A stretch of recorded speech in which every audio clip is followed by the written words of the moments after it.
Oh yes, creating a culture of inclusivity in the LGBTQ community. Have you heard of ballroom culture? It's typically underground, but a lot of folks are listening in for this one. Recently, I stayed up late on a school night, y'all, to make this story happen, and it was worth every single second that we were there, me and my photographer, Mark Deporto. I met a group that has a unique family bond, and their moves are about much more than dance. It is a cultural, artistic experience. Just beyond this overpass, a red brick building on the outskirts of Dallas's Oak Lawn. Thank y'all so much for coming out to Vogue nights. This is how we do each and every Wednesday night right here at Marty's Live. Houses more than you know. A ball is basically like an award show, like the BET or the Oscars, the Grammys. It's like literally gay Hollywood. This is Marty's, a bar that transforms on Wednesday nights. It's exciting. It's hectic sometimes. Expect to have a ball and to see one too, not with fancy gowns. I would describe it as a concert that you just found out that you were performing at. Ballroom culture. Well, it looks a little something like this.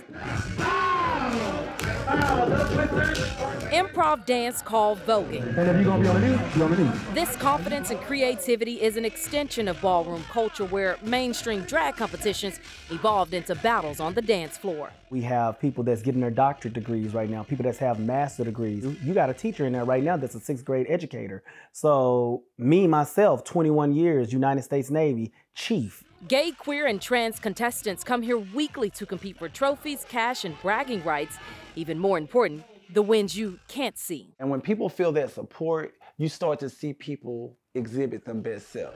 Queer youth of color often feel ostracized. In ballroom culture, they belong to a house led by a mother and father more experienced in the ballroom scene. And it's more about like my talents, my personality, my everything. This part we about to do right now, got to be in there. Cheers, laughter, encouragement, support. They find that here. You will never know that they spent their last $10 on an outfit just to get here. And when they leave here, they're gonna go sleep on a park bench.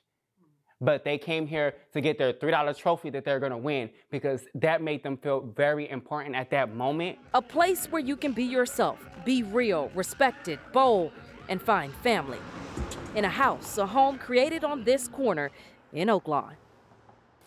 I got to give a shout out to J-Rock, Shamar, Brad Pritchett for putting me on, Betty as well. I know you're up watching this morning for helping me pull all this together. And one thing I hope people take away from this story, whether or not you support their lifestyle or any of that, or you can vibe with it, when you allow people to show up as their authentic selves, as who they are, we always do so much better as a society. So thank you to all of them for just educating me and sharing that knowledge on the ballroom scene here in Dallas. Well, and I remember when you shot that story, you stayed up late, came in the next day. You were still kind of on the rush from the experience you had. Wait, so was that the night that you were up till? Yes, we were up. So they don't get started until about midnight. So we were up from earlier that day, 9 p.m. We went and shot that story. We finished around 2 o'clock in the morning. I came to work for 3:30. So thank you again. And Martin Deporto, our photographer who shot that story, just did an excellent job of helping me navigate the scene there. So yeah.